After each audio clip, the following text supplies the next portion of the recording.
Good morning. I'm Richard West. I'm JJ Dahl. And we're very pleased and excited to be here this morning with you. Thanks for coming and joining us. We're here on behalf of the Florida chapter of the American Academy of Matrimonial Lawyers, and we're going to be talking to you this morning about prenuptial agreements. We have just a very short time, so we're not going to be able to cover it in the detail we would like, but we're going to hit the high points and hopefully give you some very valuable information. I'm going to start by telling you there are three things a prenuptial agreement can do. One is what most people think of, what happens in the event of a divorce.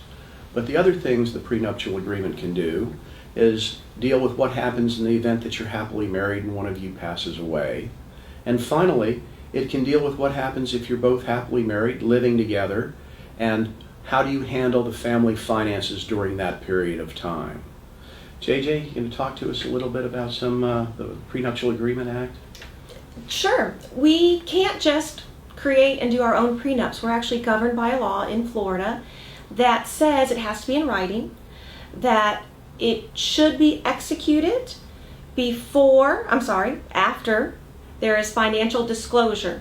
We were bantering as lawyers, going back and forth over some language, and for instance, an agreement that's unconscionable, which means really unfair, unconscionable, can be upheld when it is executed, and before it was executed, the other party had fair and reasonable disclosure of the other party's assets. Don't get me wrong, I'm not promoting unfair and unconscionable agreements, but that's an example.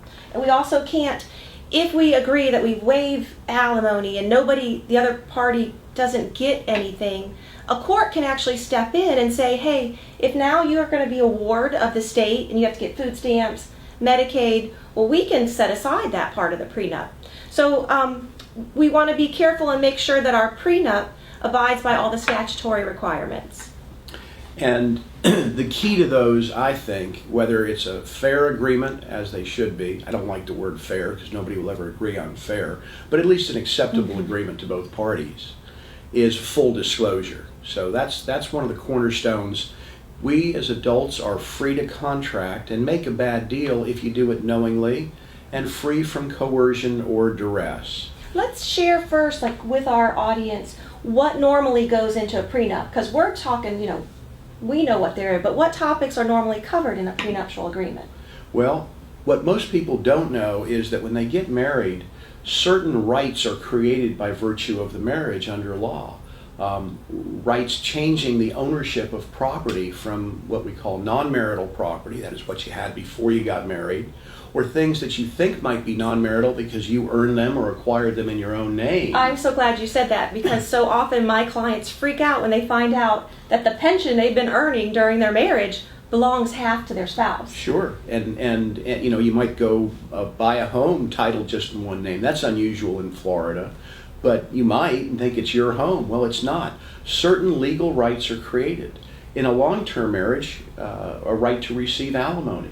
So those are the two most typical things we see in the event of in a prenup. In the event of a divorce, is fixing property rights so people understand what they are, and either waivers or establishing alimony. And that's important that that's in your agreement, that it says, it acknowledges the law would give me these rights, but I'm waiving them to enter into this contract. Now why? Who normally wants a prenup? Well, normally what I see is people with substantial wealth, might be second marriages, they might have family businesses or things like that. We were talking about this earlier. I think everybody, if they don't have a prenup, even young couples getting married, should talk about a prenuptial agreement. They should talk about money. We're going to come back to that in a few minutes. I want to tease you, because when he said everyone should have a prenup, I did, my sweet romantic mindset was not everyone, but everyone does need to discuss their finances beforehand. And they should understand what happens as a result of the marriage. One of the other things we didn't mention a moment ago, rights that are created, is rights in the event of death. A spouse has what's called an elective share in the estate of the other spouse in the absence of a prenup. So that's very important. And that's huge, especially here in Florida, where we have a great senior citizen population. We have people who have had marriages 20, 30 years, their spouse die, they have a second marriage of 20 and 30 years, and they want to make sure their children inherit their estate, not necessarily their new spouse's children. Absolutely. I think that's a great area and use for prenups. I think also are you seeing a lot of seniors now divorcing over that issue, and they think the only option is to divorce. They don't realize a postnuptial agreement, after marriage can be entered to say, no, we're going to make sure kids get this, or how, the home. They're worried, if someone dies, am I going to be kicked out of my home? Sure, and all those things can be provided for. But as in any other contract or agreement, the devil is always in the details. And that's why you want to make certain that you have a very experienced and well-trained attorney, and that would be an Academy Fellow. At a minimum, you want to look for a board-certified marital and family lawyer if you're looking to do a prenup. Mm-hmm. The other kind of clients... And you can't be a fellow without being board-certified. So you have board-certified lawyers, but then the fellows really are have extra testing and competence and experience from even a board-certified marital and family law attorney. That's correct. I mean, maybe it's self-serving, but we would suggest anybody looking to do a significant prenup have a board-certified and a fellow of the American Academy represent them. On that note, do you tell people if they come to see you for a prenup, go talk to my friend JJ, let her be the other lawyer? No, you don't want to do that. While it's not strictly necessary that both sides are represented by counsel, it's certainly an added level of protection. The last thing you want if a divorce occurs or somebody passes away is a challenge to the prenuptial agreement. And if there is a challenge, you want it to stand up. So what I would normally do is, if asked, I would furnish them with a list of 3 or 4 names of top-notch lawyers. Yeah. Or we could have our audience go to the Academy website and find a list of the lawyers there. And if it's a situation where one spouse has all the money and they're marrying somebody without any money, I don't let the spouse with the money pay that other lawyer. Give the money to your spouse and let them choose a lawyer on their own. You can provide them a list of several choices and make sure they're good choices. Mm-hmm. If someone wants a prenuptial agreement, I want us to discuss how they can approach it with the other side, but also, do they have to put everything in the kitchen sink in the agreement? No, they don't. They can do as little or as much as they want in the agreement. A couple of things they can't do that are important to mention is nothing dealing with children is enforceable. So don't even waste your time if you think it's going to be enforceable. But in some very high net worth cases that I've done, professional athletes with maybe short, large earning careers, I put language in there talking about aspirational aspects of how the children are going to be raised to avoid a good fortune child support issue in the future if possible. We also can't waive temporary alimony and temporary attorney's fees. So that's something you should consider in doing it. And the other thing I'm going to comment on that, because one reason why you want a fellow doing your prenup is because the laws change so much on this topic. Just this year, we had a huge Florida Supreme Court case. And right now, temporary alimony and attorney fees can't be waived. But who knows down the road? The future's going toward contract away anything, don't you think? Absolutely. And this new case that JJ just mentioned is problematic. The Academy and the Family Law Section of the Florida Bar are going to take a lead role in asking the Supreme Court to reconsider what they've done. The reason you want a top-notch lawyer is because the law does change, and there's intricacies and subtleties that a marginal or part-time marital and family law practitioner just are not aware of. And you got to stay on top of these changes. The other thing you don't want to do, avoid at all costs, is using a form prenuptial agreement. Companies like LegalZoom and others are getting into this market in a big way. Even Office Depot has form prenuptial agreements. You're just asking for trouble if you do that. Right, because most of them don't even know what some of those provisions mean. They use a stand provision and they couldn't tell you what it means or if it applies to your situation. So Richard, if someone's listening to us and they're thinking, wow, I want a prenup, how do I bring that up? Well, and when? When do you bring it up? Well, the answer to that is as early as possible, because adequate time for reflection is important. When we see challenges to prenuptial agreements, they're very often that I was handed this the day before the wedding, or in some cases on the morning of the wedding. We had 400 people Yeah, don't do that. That could be considered coercion or duress. Now, just simply saying, look, I'm sorry, but I'm not going to get married without a prenuptial agreement, that in and of itself is not coercion or duress. That's okay. But you want to bring it up early, before a lot of plans are made. And in some ways, it's a real positive, and that's why I want to promote the Academy again, and this publication that the Academy did called Focus on Forever. I give this to every client who comes to see me for a prenuptial agreement or for review of a prenuptial agreement.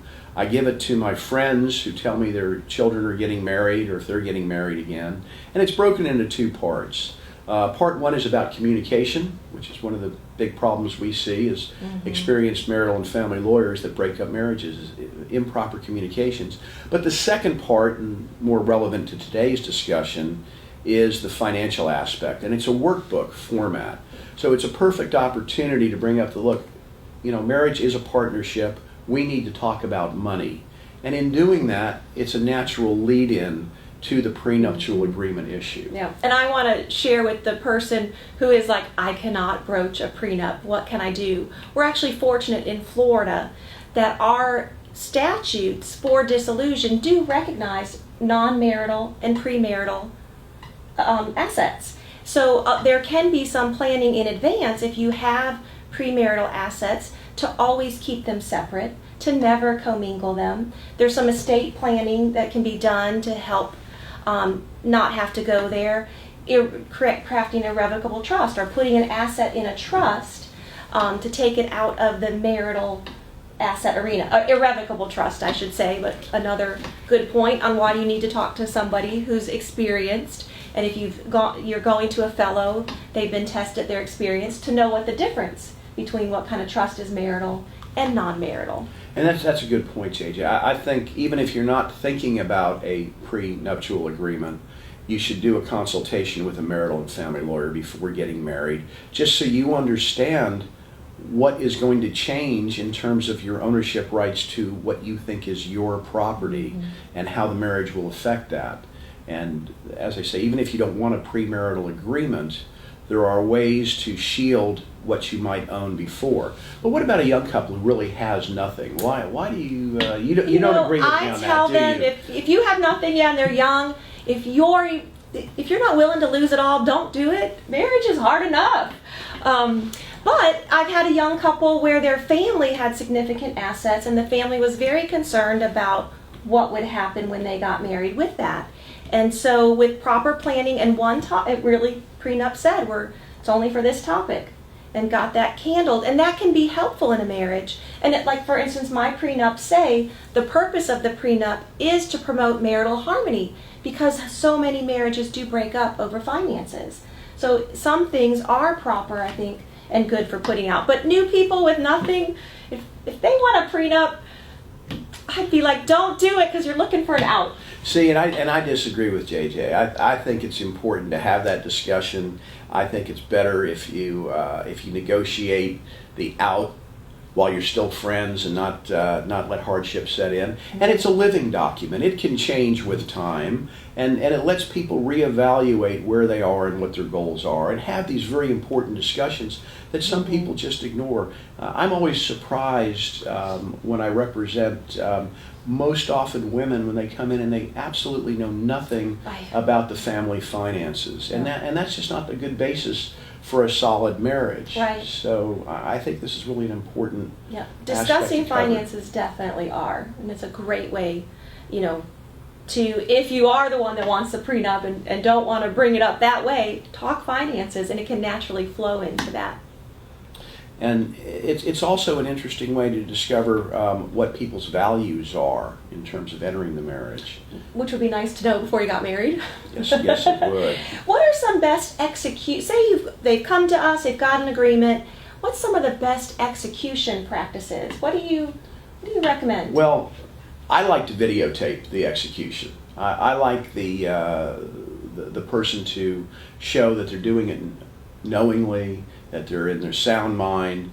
You were telling me a story. Why don't you share that about somebody who signed a premarital agreement when they were under the influence? Oh, yes, that's another great thing to make sure when you know or you don't know and you find out and you're talking to them like, I smell alcohol, everything okay here?